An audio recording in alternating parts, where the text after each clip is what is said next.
qui suis-je? Je suis Patricia Levallois, une fervente amoureuse du textile et de la nature. Du coup, je combine les deux pour faire des créations.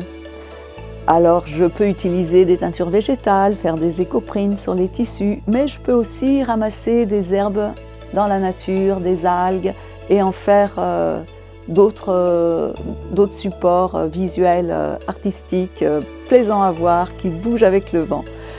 Alors, le textile, c'est une grande aventure, comme la nature d'ailleurs, parce que quand j'étais petite, je faisais un herbier.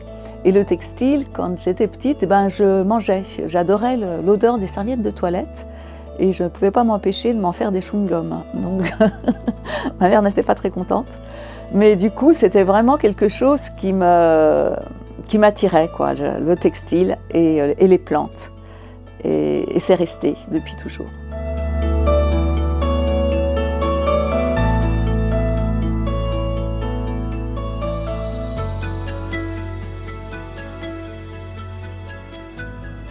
J'ai pas vraiment décidé un jour de broder.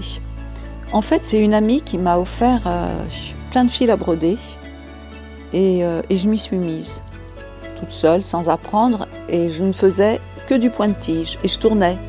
Je ne savais pas trop ce que j'allais broder au début de mon ouvrage, mais je tournais avec les points en faisant du point-de-tige et puis petit à petit je me disais « Ah tiens, ça ressemble à ça ».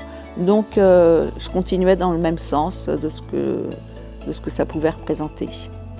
Là, ce sont quelques-unes de mes toutes premières broderies avec le coton perlé offert par mon ami. Et donc je partais sans savoir où j'allais et souvent je tournais et puis au bout d'un moment je me disais tiens, ça va ressembler à un arbre. J'ai l'impression que ça va ressembler à un oiseau, une souris, une fleur, etc. Là, c'est un escargot, mais si je le retourne, un petit oiseau, mais si je le retourne, c'est un escargot. Et puis ensuite, je me suis dit, tiens, je vais broder, mais peut-être essayer à la machine. Et puis finalement, j'aime bien le point à la main. Et du coup, pour sortir un peu du point-de-tige, j'ai décidé de prendre des cours. Et là, j'ai appris plein de points. Et ce que j'ai adoré comme point, c'est celui que je suis en train de faire, qu'on appelle le passé plat, ou le passé en piétant parfois. Enfin, c'est pas tout à fait la même chose, mais c'est un peu le même point. Et on appelle ça aussi la peinture à l'aiguille. Et en fait, moi, quand je brode, ce que j'aime, c'est remplir toute la surface, vraiment faire du all-over, comme on dit.